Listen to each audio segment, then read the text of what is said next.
When you're solving systems of linear equations, there are two special cases that you need to be aware of. Right? And we're going to talk about both of them here. The first one is what's called a dependent system. And I've got an example of that here. Let's just walk through our process and kind of see what happens.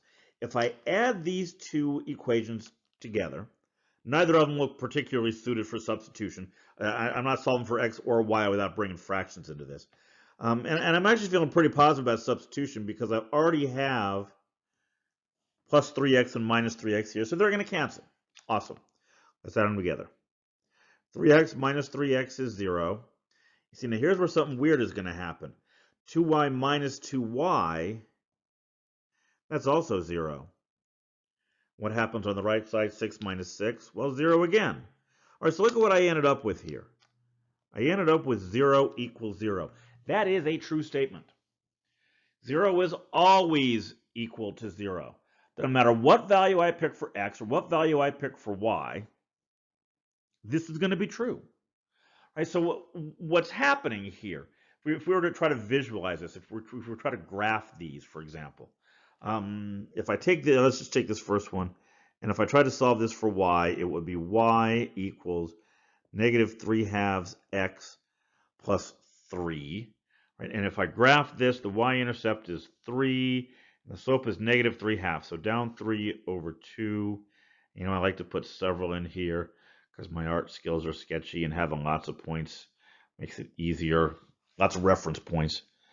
Right? Graph of this line looks, and I still had trouble, looks more or less like this.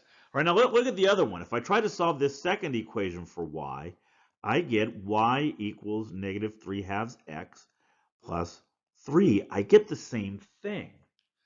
So what we're seeing here in this dependent situation, the two lines are the same. I mean, yeah, they're written differently, sure, but they represent the same lines if we were graphing them, which means they represent the same set of points.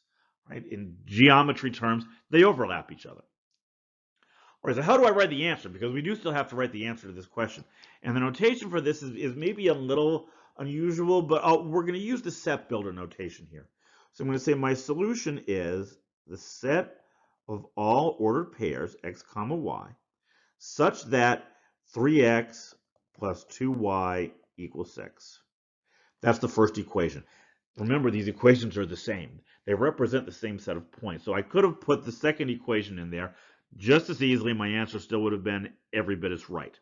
Right, so this is the notation that we use for a dependent system. The way I want you to think about this one is there are infinitely many solutions. Right? Infinitely many solutions with a dependent system. All right, so how about this one? Right, how about this one? Well, I didn't set myself up quite as nicely, right? So let's try walking through the elimination method here again and see what happens. I'm going to leave the first equation alone, 3x plus 2y equals 6. And I'm going to just multiply the second one by negative 1, because that's going to give me the balance that I need. That'll give me a 3x to cancel with that positive 3x. So this becomes minus 3x minus 2y equals 4. And now you see what's about to happen when I add them together. That's 0, and that's 0. So the same thing happened where all the variables went away. So what happens on the right side, though? 6 plus 4 is 10. So now I get 0 equals 10, and that is not true. That is not a true statement. Okay, so what is this telling me? This is telling me that it doesn't matter what value of x and y I pick, it's not going to satisfy both equations. So my answer here, you can put this one of two ways. You can either say there's no solution, or you can use this 0 with a line through, right? That's the symbol for what we call the empty set. Right? It's the set with nothing in it. All right, so what's happening here? Well, again, if we go to graph these, this first one, if we solve this for y, it's y equals negative 3 halves x plus 3. And if we solve this second one, it's y equals negative 3 halves x minus 2. So the first one is up here with the slope of -3/2. So it looks like this. And the second one has the same slope, but a different y-intercept. So it's going to start here and follow this exact same kind of course. So if I draw this one, it looks like this. And you can see what happens now, right? Visually, the two lines are parallel. And this matches our definition, our algebra definition of parallel lines, right? Their slopes are the same, but their y-intercepts are different. Of course, parallel lines never intersect.